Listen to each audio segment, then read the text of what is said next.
Welcome to Babe, Take a Seat. I'm your host, Jeanine. If you've landed here, you're probably feeling overwhelmed and maybe a little unsure of your next steps. I've been just where you are now, and it's time to radically change the way women experience life after divorce, life change, and loss. Welcome to Babe, Take a Seat. I'm your host, Jeanine, and I help women pivot with intention during divorce, perimenopause, loss, and other life transitions. Today, my guest is Leslie Duffy. Leslie, welcome to the show. Thank you for having me. Absolutely. Leslie is a health and mindset coach for women over 40, and she helps her clients conquer burnout and reclaim health. Leslie is a certified functional medicine practitioner and a nationally board certified health and wellness coach. Her coaching practice, Sage Life Health, has been featured on Mind Body Green, a digital magazine, and she sees clients virtually in a one-on-one tailored program called the Mind Body Academy. I'm so glad that you joined me today. Thank you so much. I'm so glad that you asked. I'm delighted to be here. That's great. Thank you. So I met you through our a Facebook group that we're both experts on, the Perimenopause Hub and Support Group, which made me want to bring you on the show and have a conversation about peri. And then I saw all of the other things that you do and the coaching and the work that you're doing with women and men. And I thought we can even talk about more things. So is there anything that I left out that you'd like to say about what you do or how you work with women, or should we jump right into questions? This is really pretty easy and flexible.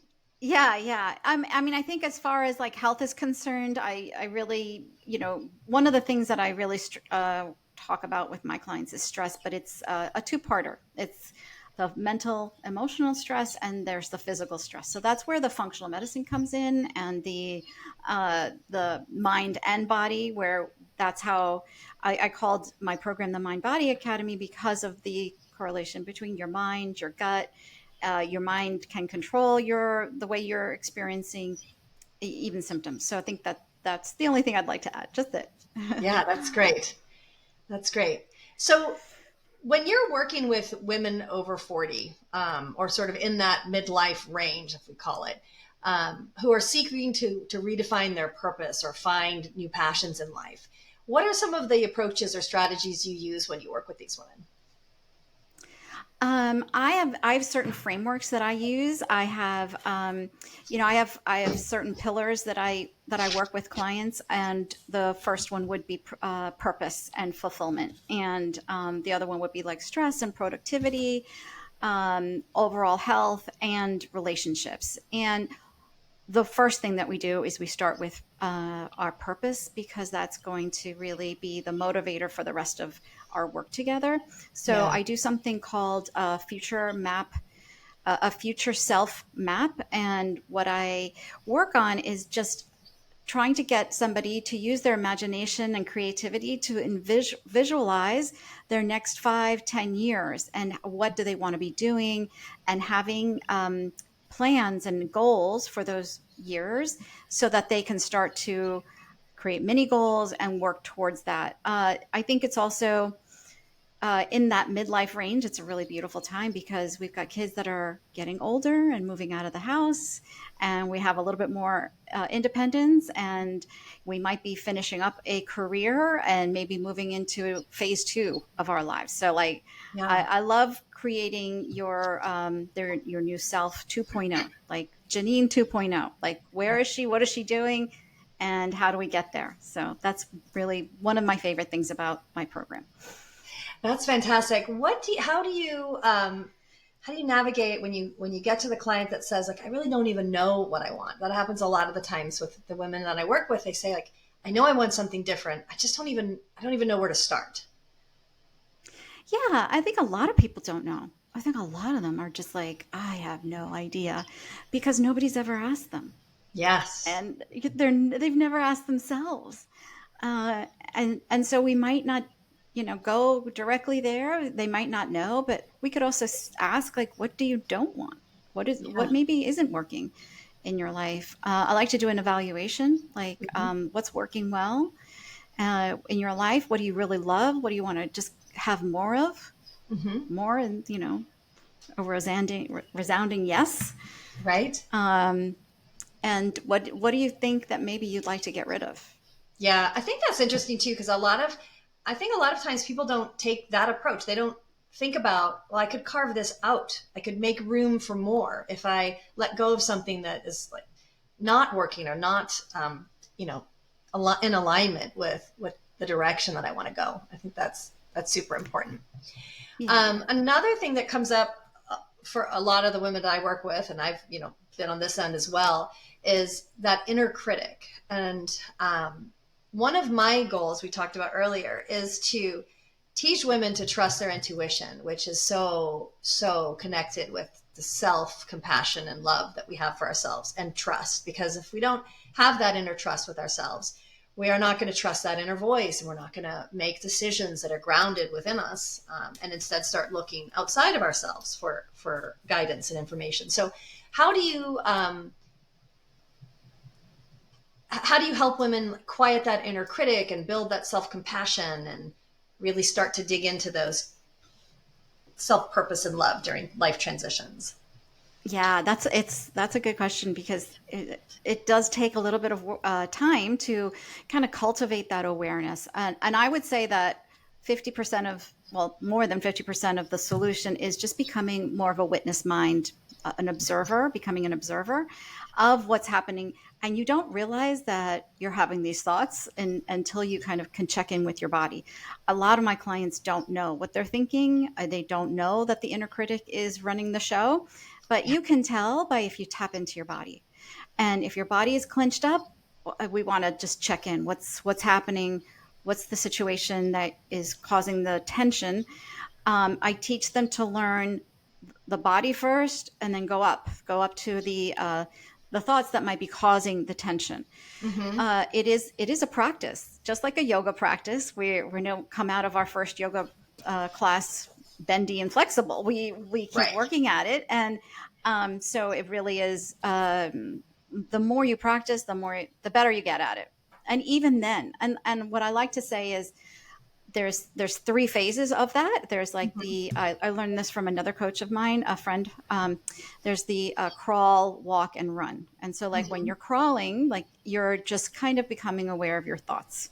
You're just like, oh, I didn't even realize that this happened. I was thinking this, and it might be a couple of days ago. And then when you're walking, you might be experiencing it just after having Mm-hmm. an interaction with somebody, and you can say, "Oh my gosh, I was actually thinking that." Right. And later on, the running is where you're you know it's going to happen. You're in the moment. You can actually tell what's happening in your brain and what you're talking about, and the critical part of your of your thoughts. So, yeah. And so when you're in the running stage, are you recognizing that you're in that space? Is that where you're able to create the pause and change behavior or shift mindset? Yeah, it's and here's the thing. Like, we all are can go in and out of that awareness stage. Sure. Even me as a coach, I'm like, what the heck just happened? And it's not like you're one and done. It's not like, oh, I've reached the pinnacle. It's Right. I've reached the awareness. I'm never going back. We're always going back, and that's the beauty of coaching and being with somebody, because even a coach needs a coach. Even we're just looking at the brain. We're just saying, oh, isn't that interesting that you thought that? Mm-hmm. Yeah. Yes. Absolutely. Absolutely.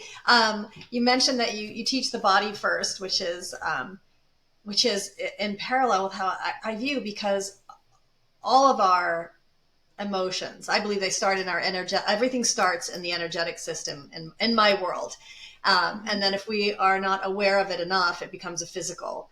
And then, you really have to deal with whether it's an issue or problem, whether you're holding on to, thoughts, emotions, belief systems, and all of that. And it is one of the easiest ways to help people understand what's happening, right? How we connect that mind and body is identifying in the different parts of your physical being where you feel things, when you think of things, when you recall memories, when you think of the stories that we're telling ourselves. Um, and I always say we can't, which I'm probably jumping ahead with a, sort of like the stress response, right? And getting out of the physical. but we can't think our way out of that physical response to stress. We have to calm the body first and then deal with the thoughts, right? That Yeah, I mean, I think like, it's very hard to, sometimes it is so hard. You get so wrapped up in the actual physical sensation. yeah. And we do short circuit. We're not using rational thinking maybe at certain times when you're in an overdrive and fight or flight. Mm-hmm. But what's interesting is that working with a coach, probably like somebody like you or somebody like me, is we're helping clients to just become really aware of their body, because Yeah. so many people just don't know. And that's where like disease can kind of live and uh, proliferate.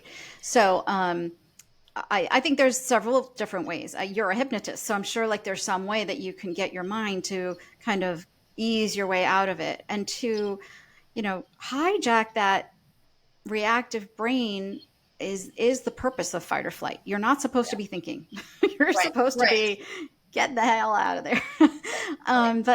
But it served us when we were ancient people, when we were in our living in caves, and our ancestors are the ones that are, we want to thank them. Thank you for having such a strong fight or flight. The ones Right. that didn't have a strong fight or flight didn't make it, Didn't make right? it. Yeah. Our Yeah. ancestors rocked at the fight or flight, and so that's why we're here.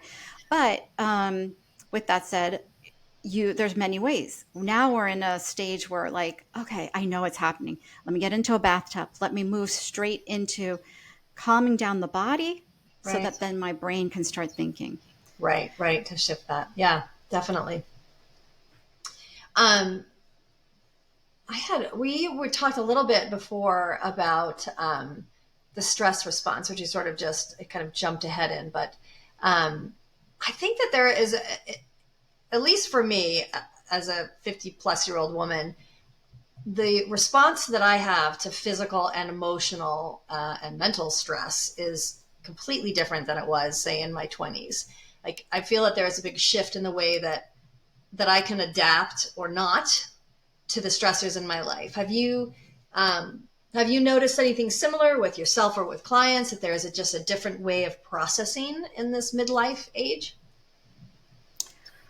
Yeah, your hormones are totally changing. And I think that that could be one of the, as the literature shows, that if you have any sort of underlying mental illness, or even anxiety, which a lot of people have anxiety, it's not uncommon, it Sure. actually gets worse Yeah. in perimenopause years, because of the fluctuating hormones and the drop of the progesterone being that chill hormone where it allows you to relax and sleep, and the fluctuating estrogen and the hot flashes from the dropping estrogen. So, and you're not sleeping, so that kind of contributes to your overall mood. I would definitely say that one of the first symptoms for women in this age is the heightened anxiety. Yeah. So it's actually very I'd hate to say it, but it is normal. And that was my main, and is my main symptom. I was Mm-hmm. shocked and surprised that it was related. I remember like feeling anxiety like I have never felt before, and it was profound. My doctor took one look at me and said, "Yeah, your hormones have dropped, like just significantly." It was pretty fast, and my cortisol levels shot. And but Mm-hmm. yeah, anxiety, probably I was predisposed and didn't realize it. I had underlying anxiety for years, but boy, Mm-hmm. it did come out. And it was interesting, um, and not fun. It was not fun. Mm. And so we've talked about some of the symptoms and things that people are navigating, which is great. Do you want to talk about your program and how you can work with them to help them? Yeah, let's talk about my program. And maybe we could even talk about, I think that what happens a lot with women in this stage of life is like we immediately, I think with relationships, and I'm not saying that this is not valid, but there is the Yeah, hormonal component of like, we have no oxytocin. It's, the more stress you have, the less oxytocin you have. And so like that's the love hormone. That's the one yeah, that's like, I want to take care of you hormone. And when we reach a certain age, we're like, make your own damn dinner. Right. We're like, pick up your freaking socks. Right. and, I and would if love to you're, talk about this. yes, well, you I might as don't well know put if it you know, like a lot of women in the group, I've responded to a lot of that sort of relationship issues that people are having, where they sort of wake up one day and they're like, I don't think I love my husband anymore. And one of the things that I recommend with people that I work with is to track that, to see if it's following any sort of cycle, so you can sort of understand if it's a bit hormonal related. But in. also Yes. there is, it's hard because it's, maybe we should just be recording, or we are recording, I We are suppose. recording. Yeah. Put this in. I Put this will. in. This is so important. It's good. But that it's like parallel with this time, or coincides with a time in a woman's life where they are often reevaluating what they want. Their kids are getting older and moving on, and moving out of the home. So they have opportunities that maybe that they hadn't considered before. So I do see a lot of life change and relationship change. Yes. I actually had one client come in, thinking she wanted to divorce her husband. And when we really got down to it, it was that she just hadn't prioritized her own desires and her wants and needs. And so she was able to shift that and communicate and change the dynamic of their relationship. And they're super happy, and it's lovely.